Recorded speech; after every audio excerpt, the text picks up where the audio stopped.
প্রত্যেক নাফরমান পাপী, হাদিসের মধ্যে আছে নেককার ব্যক্তি ফেরেশতা আজরাইল অত্যন্ত সুন্দর আকৃতিতে নেককার ব্যক্তির কাছে আইসা তার রুহু কবজের সময় বলবে, হে পবিত্র আত্মা, আল্লাহর সন্তুষ্টি নিয়ে তুমি বের হয়ে আসো। আল্লাহ রাসূল সাল্লাল্লাহু আলাইহি সাল্লাম বলেন, কোন পাত্র থেকে পানি যেভাবে ঢেলে দেয় এইটা যেরকম আরামসে পড়ে যায় বের হয়, আল্লাহর কসম নবীজি বলেন নেককার ব্যক্তির রুহুটা মালাকুল মউত আজরাইলের হাতে এরকম আরামসে চলে আসে।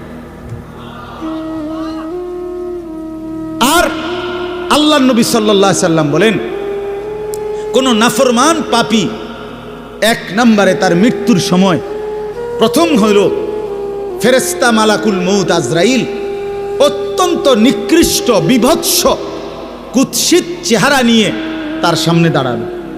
আমার কাছে আরবি কিতাব আছে, ইমাম কুরতুবির কিতাব আত-তাযকিরা, এই কিতাবের মধ্যে আছে ইব্রাহিম আলাইহিস সালাম একবার আজরাইলকে বলছিল, আজরাইল, কোন নাফরমান পাপী ব্যক্তির যে সময় জান কবজ করো তখন তুমি যেই চেহারা নিয়ে তার সামনে দাঁড়াও ওইটা আমার একটু দেখাও।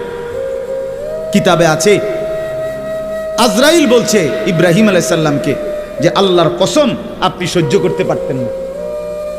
ইব্রাহিম আলাইহিস সালাম বলেন, না তুমি আমারে দেখাও, আমি দেখুমই। তো আজরাইল ওই আকৃতিটা ধারণ করছে। কোন পাপীর রুহু কবজের সময় উনি যেই চেহারা ধরে অত্যন্ত নিকৃষ্ট কুৎসিত চেহারা। তো কিতাবে স্পষ্ট আছে, ইমাম কুরতুবী বলেন ইব্রাহিম আলাইহিস সালাম চিৎকার দিয়ে বেহুশ হয়ে গেছে। লম্বা সময় পরে হুঁশ আসার পরে উনি চোখের পানি ফেলে আল্লাহকে বলছে, আল্লাহ, তোমার কোন নাফরমান বান্দা পরবর্তীতে কবরের আযাব, হাসরের আযাব, জাহান্নামের আযাব আর কিছুই লাগবে না, শুধু কেবল আজরাইলের এই বিভৎস চেহারার যদি একবার দেখে তার ৬০ বছরের নাফরমানির শাস্তির জন্য এটাই যথেষ্ট। বাস্তব কথা হলো আল্লাহর কোরআন থেকে পরিবর্তনের জন্য আগ্রহ থাকতে হবে। কোরআনুল কারীম আল্লাহ তাআলা মানুষের পরিবর্তনের জন্যই নাজিল করছেন, পাঠাইছেন আল্লাহ তাআলা পরিবর্তনের জন্য। এটা সারা পৃথিবীর সমস্ত মানুষের জন্য হেদায়েত, মানে চলার পথ, নির্দেশিকা। সারা পৃথিবীর সমস্ত মানুষের সমস্ত প্রয়োজন পূরণের ক্ষেত্রে কোরআনুল কারীম হেদায়েত। কোরআনুল কারীমের মধ্যে সমগ্র পৃথিবীর সমস্ত মানুষের সমস্ত প্রয়োজনের সব বিষয় আলোচিত আছে, সব বিষয়, সবার, শুধু মুসলমান না, সবার। কোরআনুল কারীমের মধ্যে আল্লাহ তাআলা বলেন, মা ফাররাতনা ফিল কিতাবি মিন শাই, আমি এই কিতাবের মধ্যে, কোরআনের মধ্যে আল্লাহ বলেন কোনো কিছুর আলোচনা বাদ দেই নাই। মা ফাররাতনা, ছেড়ে দেই নাই। ওয়া নাযালনা আলাইকাল কিতাবা তিবয়ানান লিকুল্লি শাই, আল্লাহ তাআলা বলেন, বন্ধু, আপনার উপরে আমি কোরআন নাজিল করেছি তিবয়ানান লিকুল্লি শাই, এর মধ্যে সমস্ত কিছুর বিস্তারিত আলোচনা। তাহলে সকল কিছুর তিবিয়ান মানে বিস্তারিত আলোচনা। এজন্য আল্লাহ তাআলা কোরআনুল কারীমের মধ্যে সব বিষয়ের আলোচনা করছে, কিছুই বাদ দেন না, কিছুই বাদ দেন না। আল্লাহ তাআলা সমস্ত কথা বলার পরেই, নবীজির মাধ্যমে বুঝানোর পরেই বলছেন, আল ইয়াউমা আকমালতু লাকুম দীন। আল্লাহ তাআলাই নাজিল করে বলছেন, বন্ধু, আজকে আমি দিন পূর্ণ করে দিলাম। ওয়া আতমামতু আলাইকুম নি'মাতি, এবং শরীয়তের নামে, বিধানের নামে, হুকুমের নামে আমি আল্লাহ তাআলা কি চাই বান্দার কাছে, এই সব কিছু আমার হুকুম, আমার আহকাম, আমার শরীয়ত, আমার বিধান, এইটা আমি আজকে পূর্ণ করে দিলাম। আর নতুন কোনো শরীয়ত, নতুন কোনো বিধান, নতুন কোনো হুকুম পরিবর্তন আসবে না, হবে না। নামাজ আর কোনোদিন 4 ওয়াক্ত হবে না, নামাজ আর কোনোদিন 6 ওয়াক্ত হবে না। যাকাত 100 টাকার মধ্যে 2.5 টাকা, এইটাই কোটি কোটি টাকা থাকলো 2.5 টাকা, আবার সমান সমান থাকলো 2.5 টাকা। অর্থাৎ আর বাড়বে না, কমবে না, পূর্ণ। যেই হুকুম আমি আল্লাহ বলছি আপনি রাসূলের মাধ্যমে এই 23 বছরে, আগামী কিয়ামত পর্যন্ত আর কোনো রদবদল হবে না। ওয়ারাদিতু লাকুমুল ইসলাম দীনা, আমি আল্লাহ কিয়ামত পর্যন্তের জন্য সারা পৃথিবীবাসীর জন্য ইসলামকেই একমাত্র ধর্ম হিসাবে পছন্দ করে দিলাম। এজন্য ধর্ম কেবল একটাই পৃথিবীতে, সেটা ইসলাম। পৃথিবীতে ধর্ম কয়টা? একটাই ধর্ম, ইসলাম। আল্লাহ পাক মনোনীত ধর্ম একটাই, ইসলাম। ইন্নাদ-দীনা ইনদাল্লাহিল ইসলাম, নিশ্চয়ই আল্লাহর নিকটে একমাত্র দ্বীন ইসলাম। ওয়া মান ইয়াবতাগি গায়রাল ইসলামি দীনান ফালা ইউকবালা মিনহু, আল্লাহ তাআলা বলেন ইসলামকে বাদ দিয়ে যে কেউ অন্য কোনো ধর্ম গ্রহণ করবে সেটা কখনোই আমি আল্লাহ গ্রহণ করব না। ওয়া হুয়া ফিল আখিরাতি মিনাল খাসিরিন, এবং ওই ব্যক্তি ইসলামকে বাদ দিয়ে অন্য কোনো ধর্মকে অনুসরণ করলো যে, আল্লাহ বলেন আখিরাতে পরকালে সে নিশ্চিত ক্ষতিগ্রস্ত, জাহান্নাম। এজন্য ধর্ম কেবল একটাই, ইসলাম। মুসলমান আমাদের যেটা ধর্ম এটাই ধর্ম, অন্য সব ধর্ম পরিত্যক্ত, বাতিল। ইসলাম আসার পরে, আমাদের নবী সাল্লাল্লাহু আলাইহি সাল্লাম আসার পরে আসমানি যত কিতাবও ছিল আগের, সব কিছু স্থগিত। নবী সাল্লাল্লাহু আলাইহি ওয়াসাল্লাম বলছেন, আজকে যদি আমার জামানায় মূসা নবীও বেঁচে থাকতো তো সেও আমাকেই অনুসরণ করত। ঈসা যদি বেঁচে থাকতো সে আমাকেই অনুসরণ করত। লাউ কানা মূসা হাইয়ান লামা ওয়াসিআহু ইল্লা ইত্তিবাই, আমারই অনুসরণ করত। এজন্য ভাই আমি সব সময় বলি, 4টি জিনিস আমাদের কাছে আছে যেটা সর্বশ্রেষ্ঠ। এক, আল্লাহ আমাদের রব, তিনি সর্বশ্রেষ্ঠ। 2, মুহাম্মদ সাল্লাল্লাহু আলাইহি ওয়াসাল্লাম আমাদের রাসূল, তিনি সর্বশ্রেষ্ঠ। 3, কোরআন আমাদের কিতাব, এটা সর্বশ্রেষ্ঠ। 4, ইসলাম আমাদের ধর্ম, এটা সর্বশ্রেষ্ঠ। কয়টা হইল? আল্লাহ, রাসূল, কোরআন, ইসলাম। 4টি সর্বশ্রেষ্ঠ নিয়ামত যার কাছে আছে, এরপরও যে নষ্ট হয়ে গেল, বরবাদ হয়ে গেল, চরিত্রহীন হয়ে গেল, নাফরমান হয়ে রইল, তার চাইতে বড় বদনসিব, মন্দ কপাল, দুর্ভাগা, তার চাইতে বড় বঞ্চিত আর কেউ হইতে পারে, আর কেউ হইতে। এই জন্য আমি সবসময় নওজোয়ান ছেলেদেরকে বলি যে বাবা, তুমি, আল্লাহ তোমার রব, মুহাম্মদ সাল্লাল্লাহু আলাইহি সাল্লাম তোমার রাসূল, কোরআন তোমার কিতাব, ইসলাম তোমার ধর্ম, এত বড় 4টি সর্বশ্রেষ্ঠ নিয়ামত তোমার থাকার পর তুমি নষ্ট হইলা কেমনে?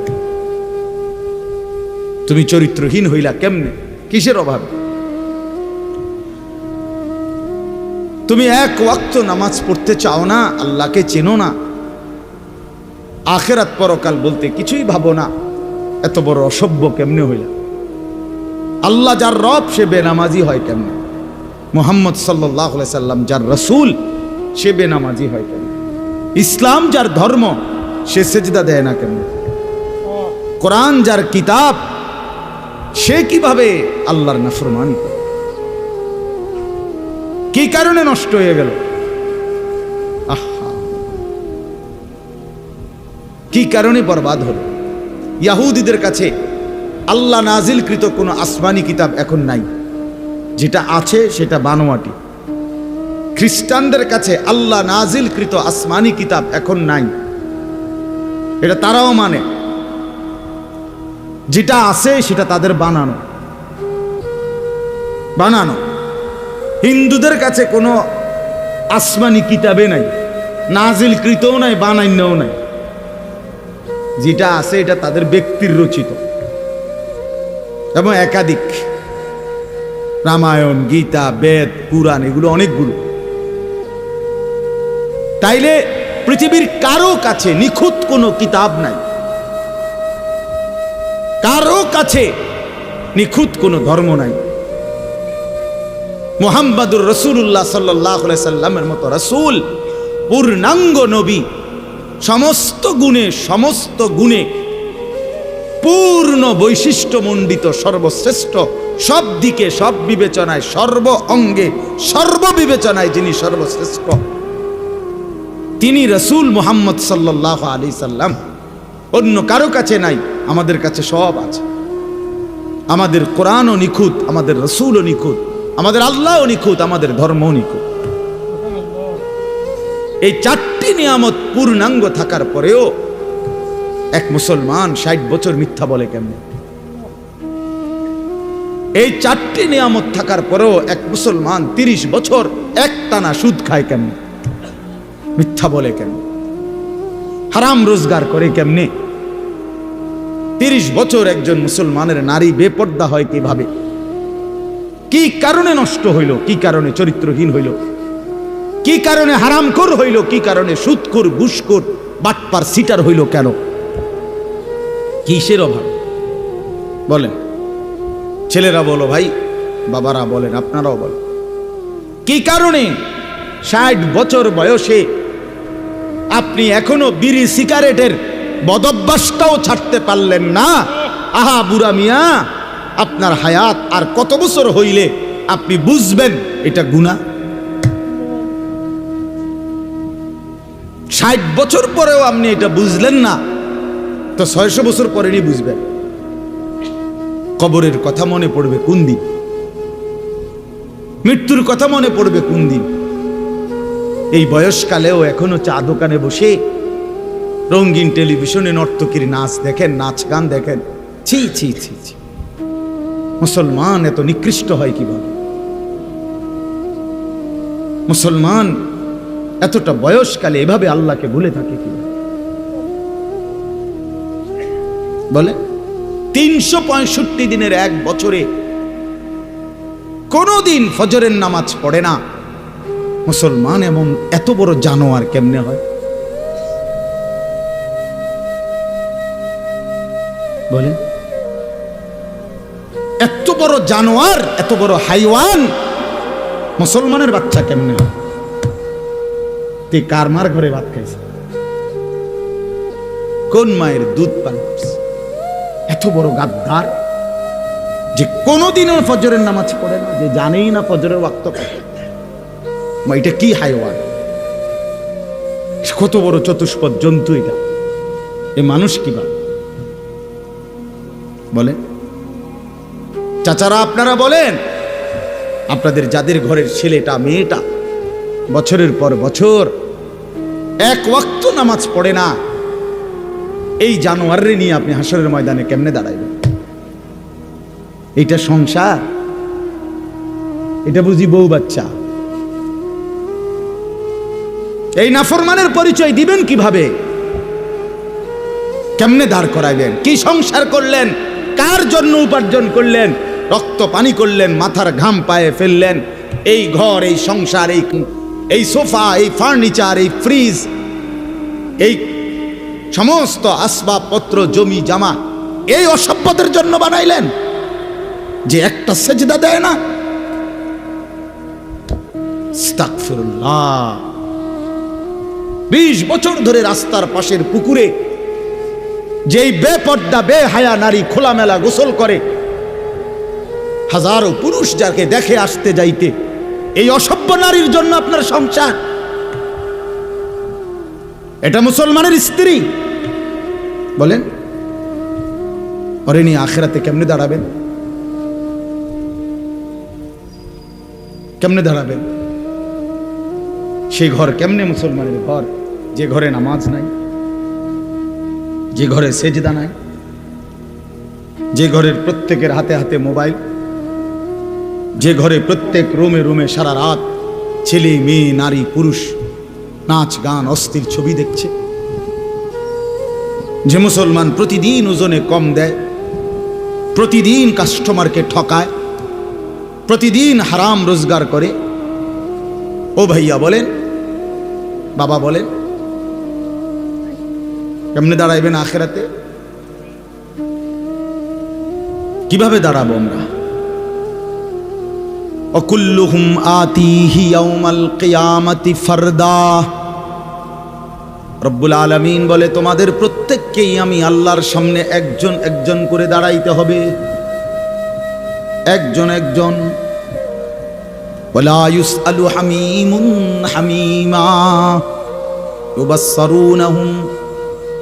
রব্বুল আলামিন বলেন, প্রত্যেক পরিচিত অপর পরিচিতকে হাসরের ময়দানে সচক্ষে দেখবে, কিন্তু কেউ কাউকে কিছুই জিজ্ঞেস করবে না।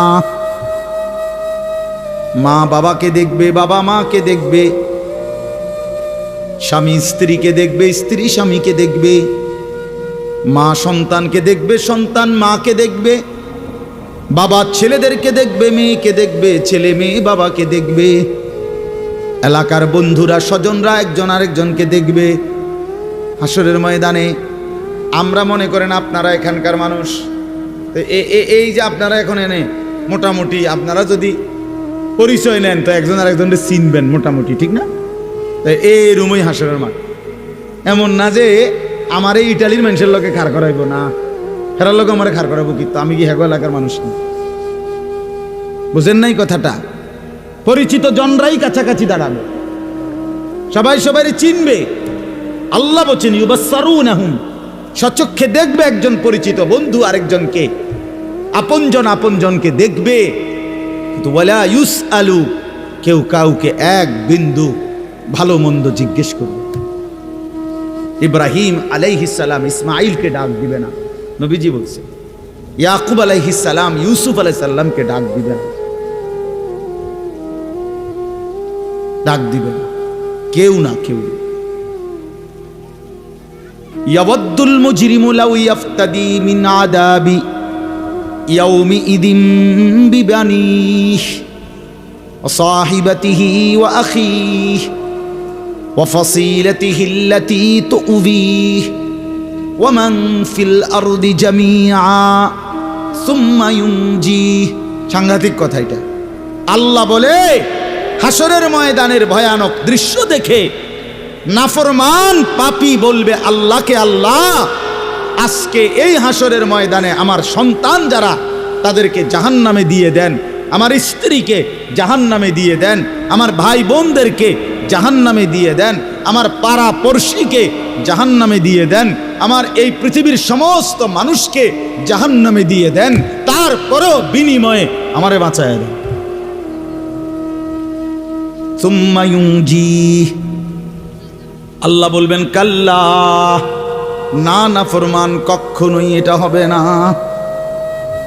তোমার বিনিময়ে গোটা দুনিয়া দিলেও লাভ নাই, শাস্তি তোমাকেই ভোগ করতে হবে।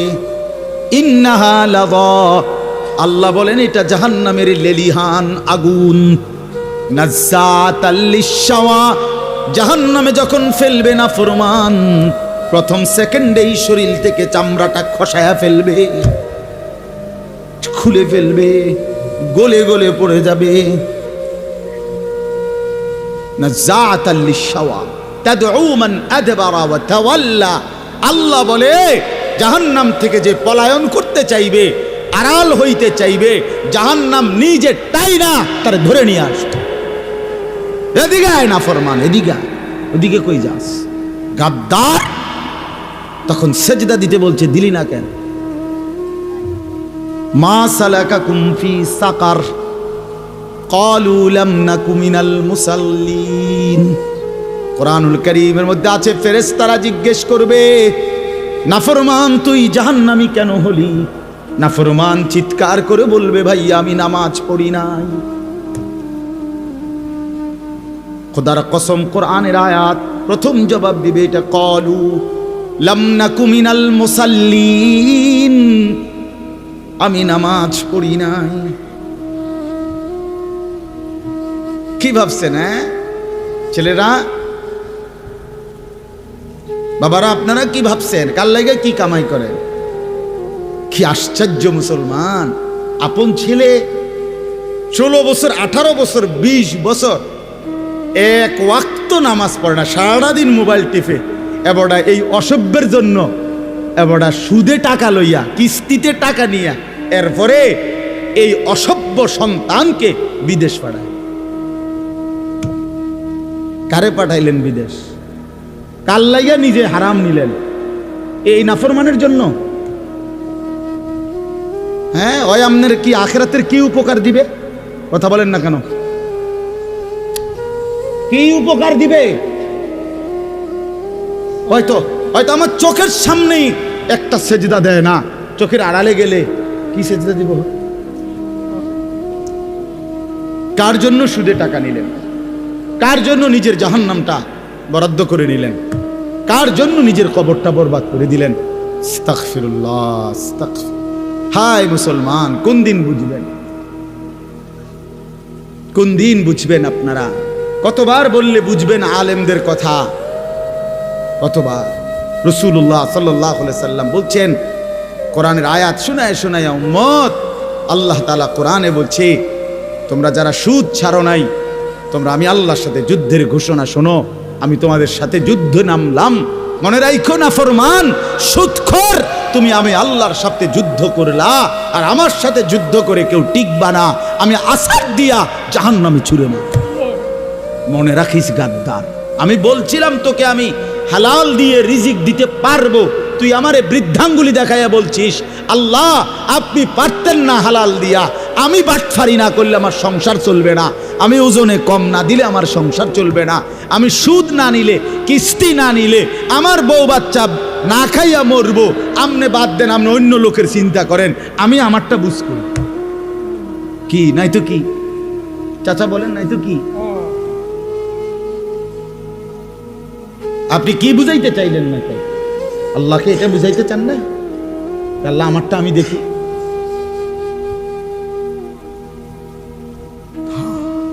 চলেন বাবা, ভাবতে শিখেন, বুঝতে শিখেন, নিজের ভালো শিখেন, হিসাব মিলান।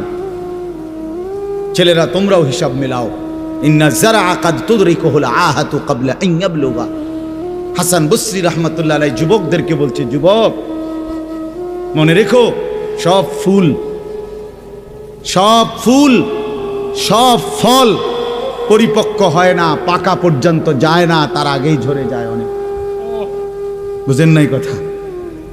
আম গাছে যে মুকুল ধরে, যতগুলো মুকুল মানে ফুল, ওই ছোট ছোট মুকুল কয় না এটারে, তো সবগুলোই তো আম হয়। কথা বলেন না কেন? সবগুলোই আম হয় না? তো তিনি এটাই বলছেন, সব ফুল পরিপক্ক হয় না, সব ফল পরিপক্ক হয় না, ঝরে যায়, ঝরে যায়। তার মানে সব কিশোর বুড়া হবে না, সব যুবক বুড়া হবে না, সব তরুণ বুড়া হবে না বাবা, তার আগেই কবরে চলে যাবে হাজারো লাখো কোটি। কোরআনে আল্লাহ বলছে, ওয়ানুকিররু ফিল আরহামি মা নাশাউ ইলা আজালিম মুসাম্মা। রব্বুল আলামিন বলেন, আমি মায়ের পেটে একটা নির্ধারিত সময় বাচ্চাটাকে রাখি। সুম্মা নুখরিজুকুম তিফলান, অতঃপর একটা ছোট্ট ফুটফুটে বাচ্চার আকারে মায়ের পেট থেকে বের করে আনি।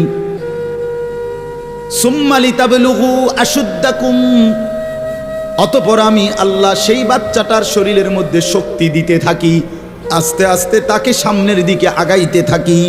কিশোর, তরুণ, যুবক, হ্যাঁ, মাঝবয়সী, বৃদ্ধ, দুর্বল, এভাবে সামনের দিকে নেই। কিন্তু আল্লাহ রাব্বুল আলামিন বলেন, ওয়ামিনকুম মান ইউতাওয়াফফা মিন ক্বাবলু, সামনের দিকে নিতে নিতেই মাঝ পথে কিন্তু আমি অনেককেই মৃত্যু দিয়ে থাকি। সরাসরি কোরআনের আয়াত। ওয়ামিনকুম মান ইউরাদ্দু ইলা আরযালিল উমর, আবার অনেককেই আমি আল্লাহ একেবারে বৃদ্ধের শেষ বয়স পর্যন্ত পৌঁছাইয়া থাকি, কিন্তু সবাইকে না। সবাইকে কথা বলেন না কেন? কমপক্ষে যদি এতটুকু নিশ্চয়তা থাকতো যে মৃত্যু হবে নিশ্চিত, তবে 60-এর পরে, তাইলেও তো একটা কথা ছিল। মৃত্যু হবে নিশ্চিত, তবে 50-এর পরে, মৃত্যু হবে নিশ্চিত, তবে 40-এর পরে, তো এরকম নিশ্চয়তাও কি আছে কি বাবা? ছেলেরা বলো ভাই, আছে কি এমন? তো কেন তামাশা করছো? তুমি স্বীকার করলেও মরে যাবা, স্বীকার না করলেও মরে যাবে। চোখ বন্ধ রাখলেও কবরে যাইতে হবে, চোখ খোলা রাখলেও কবরে যাইতে হবে। কি বলেন? রাজপ্রাসাদের মানুষটাও মরে যাবে, কুড়ে ঘরের মানুষটাও মরে যাবে। সুখের খাবার যার মুখে সেও মরে যাবে, ভিক্ষার থালা যার হাতে সেও মরে যাবে, যাবে না? তো যেটা নিশ্চিত অনিবার্য বাস্তবতা, যেই মৃত্যুকে আড়াল করার, অস্বীকার করার, পাশ কাটার কোনোই ব্যবস্থা নাই, কোনোই ব্যবস্থা নাই। না না ক্ষমতা দেখাইয়া, না কাইন্দা কাইটা, কোনো সিস্টেম নেই। ক্ষমতা দিয়েও মৃত্যুকে ঠেকানো যাবে না, কাইন্দা কাইটাও কি করা যাবে না মৃত্যুকে। যেটা নিশ্চিত সেটাকে ভুলে যাওয়া কেন ভাই? কেন ভুলে যাব আমরা? আল্লাহর নবী সাল্লাল্লাহু আলাইহি ওয়াসাল্লামের যেই হাদিস আমি পড়ছি, এটাই নবীজি বলছেন, আকসিরু যিকরা হাদিমিল লাজ্জাত। আমার উম্মত প্রতিদিন বেশি বেশি ওই জিনিসটাকে স্মরণ করো যেটা তোমার সমস্ত স্বাদ, আহ্লাদ, সমস্ত ব্যস্ততা সব কিছুকে স্তব্ধ করে দিবে। সব কিছু, সেটার নাম মৃত্যু। হাদিসে আছে মৃত্যু সব কিছু বন্ধ করবে। তোমার নাক, তোমার চোখের দৃষ্টি, তোমার কানের শ্রবণ শক্তি, তোমার জবানের উচ্চারণ, তোমার জিহ্বার স্বাদ, তোমার হাতের নড়াচড়া, তোমার ব্যস্ততার এই জিন্দিগি স্তব্ধ করে দিবে। দিবে কিনা বলে?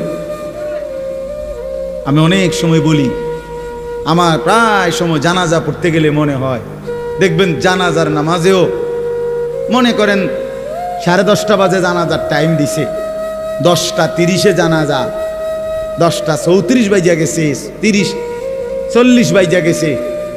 কিছু মানুষের এই পরিমাণ অস্থিরতা, এই মিয়া টাইম টেবিল ঠিক রাখো না, কইলা 10:30টায় জানাজা, 10টা মিনিট ওভার হয়ে গেছে, কতক্ষণ খাড় করায় রাখবা?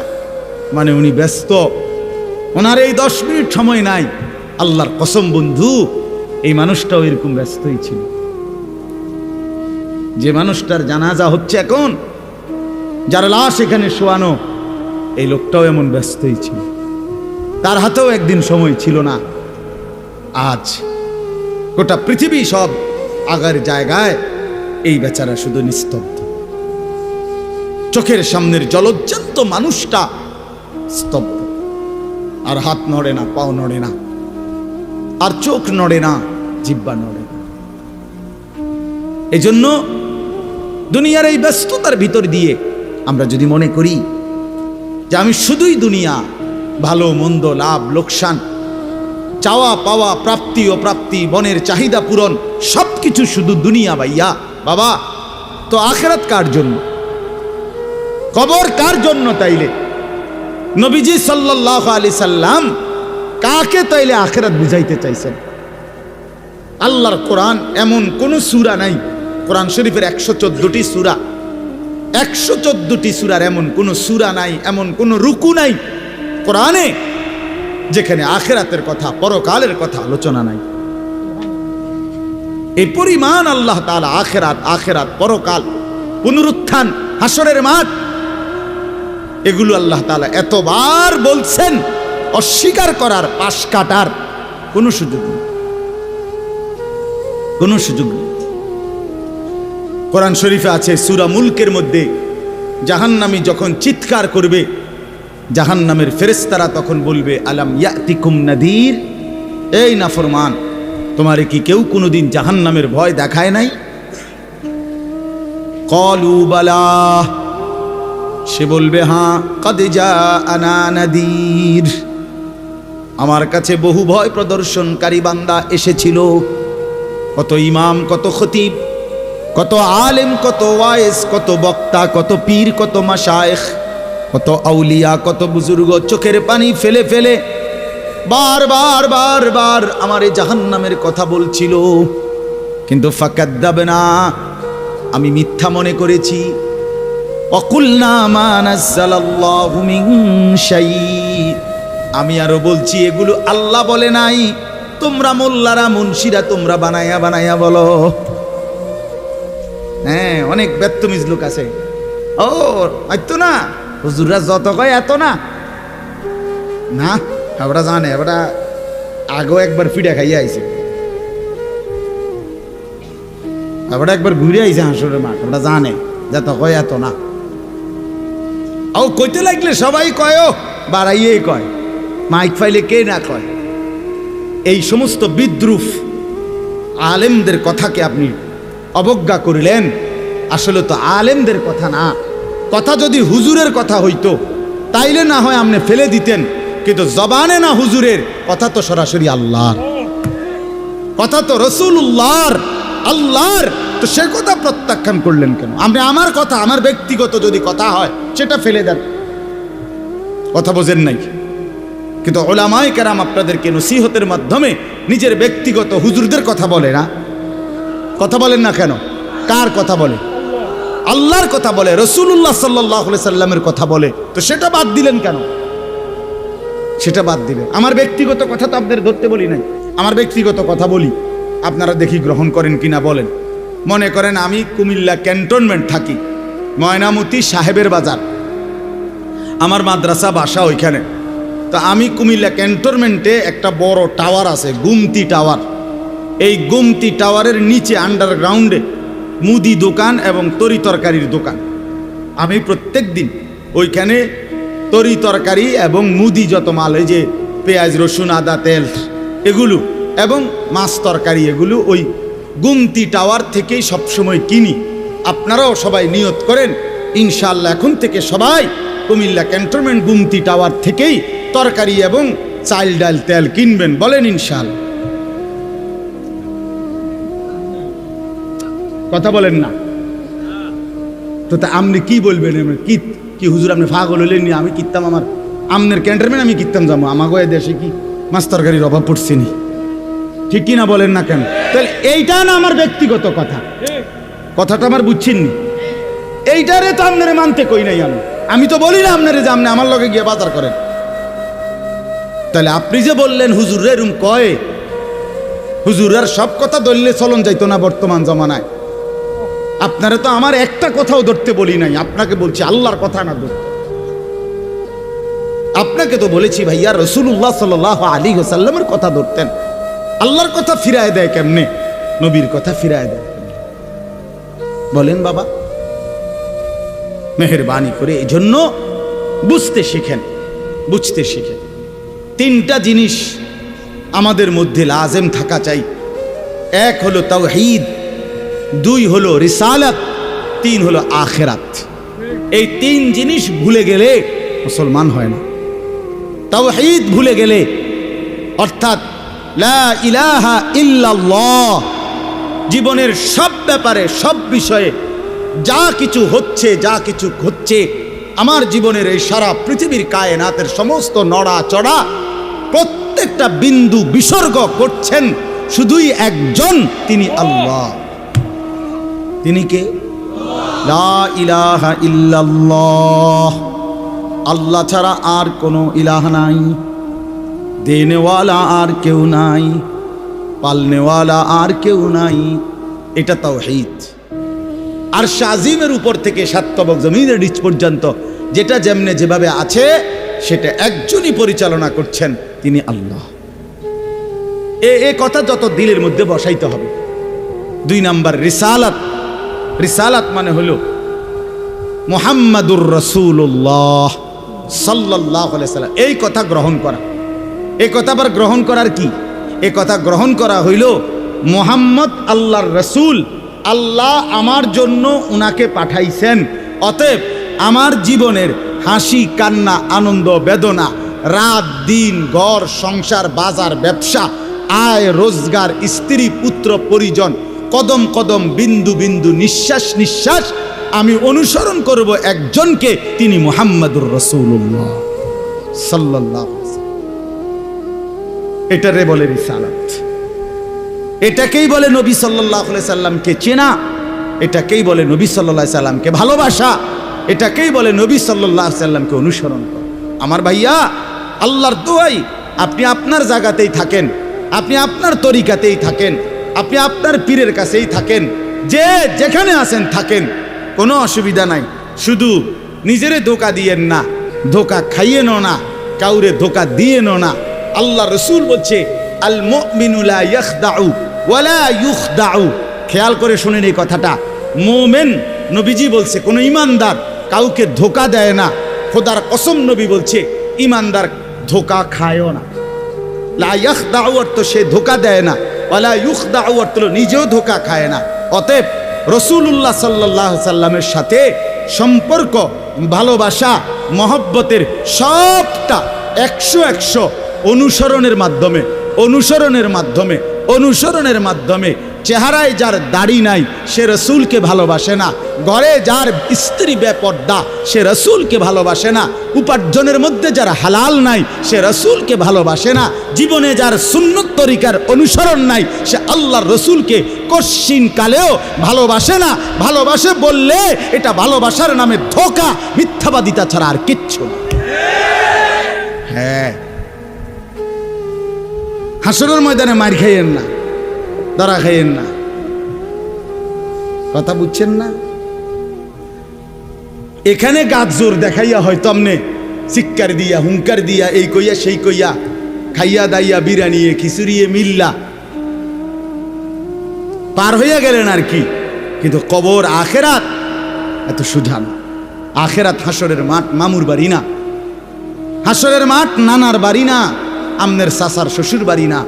হাসরের মাঠ সেই মাঠ ১৬ লক্ষ আম্বিয়া, আদম থেকে মুহাম্মদ সাল্লাল্লাহু আলাইহি সাল্লাম পর্যন্ত সমস্ত নবী রসুল যে মাঠের ভয়ে আল্লাহর কাছে দিবানিশি কাঁদছেন, সেই মাঠের নাম হাসরের মাঠ। সব নবী আল্লাহর কাছে হাসরের মাঠের ব্যাপারে দোয়া করছে। আমাদের নবী সাল্লাল্লাহু আলাইহি সাল্লাম পর্যন্ত যার কোনো গুনাহ নাই, যিনি নিষ্পাপ, সেই নবীজি পর্যন্ত 5 ওয়াক্ত নামাজের পরে সব আলেমদেরকে জিজ্ঞাসা করেন, নবীজি নিয়মিত 5 ওয়াক্ত নামাজের পরে দোয়া করতেন, আল্লাহুম্মা হাসিবনি হিসাবান ইয়াসীরা। আল্লাহ, হাসরের মাঠে আমার ভয় লাগে, আমি মুহাম্মদের, আপনার বন্ধুর হাসরের মাঠের হিসাব সহজ করে দিও। নিজের ব্যাপারে বলছে। এই জন্য বাপ রাগ হইয়েন না। 1 নম্বর তাওহীদ, কলিজার ভিতরে ঈমান মজবুত করতে হবে। 2 নম্বরে রিসালাত, জিন্দেগীর মধ্যে রাসূলুল্লাহ সাল্লাল্লাহু আলাইহি সাল্লামের অনুসরণ নিশ্চিত করতে হবে। কেন মেসওয়াক করেন না? আপনি জানেন নবীজি মেসওয়াক করতেন, এই জন্য করেন না। কেন দস্তরখান বিছায়া খানা খান না? আপনি জানেন, শুনছেন যে নবীজি সাল্লাল্লাহু আলাইহি সাল্লাম দস্তরখান বিছায়া সমান জায়গায় খানা খাইতেন, এই জন্য আপনি ইচ্ছা করে এটা বিছান না। কারণ আপনার কলিজার ভিতরে সিদ্ধান্ত, আমি মুহাম্মদুর রাসূলুল্লাহ সাল্লাল্লাহু আলাইহি সাল্লামের বিরোধিতা করি। কেন আপনি দাড়ি কাটেন? কারণ আপনি শুনছেন নবীজি দাড়ি লম্বা করতে বলছে, এই জন্য আপনি এটা বুঝাইলেন। রাসূলুল্লাহ সাল্লাল্লাহু আলাইহি সাল্লাম আপনি কইছেন, আচ্ছা আমরে দেখাম। আপনি জানেন, হ্যাঁ, আপনার বাম পাও দিয়া ঢুকতে বাথরুমে, টয়লেটে মনে থাকে না। কেন মনে থাকে না? আপনি জানেন না এটা নবীজি বলছে। কথা বলেন না, নাকি ওই কাউমি মাদ্রাসার হুজুররা কইছে? কথা বলেন না। মেসওয়াক এটা রাসূলুল্লাহ সাল্লাল্লাহু আলাইহি সাল্লামের সুন্নত না কওমি আলেমদের সুন্নত?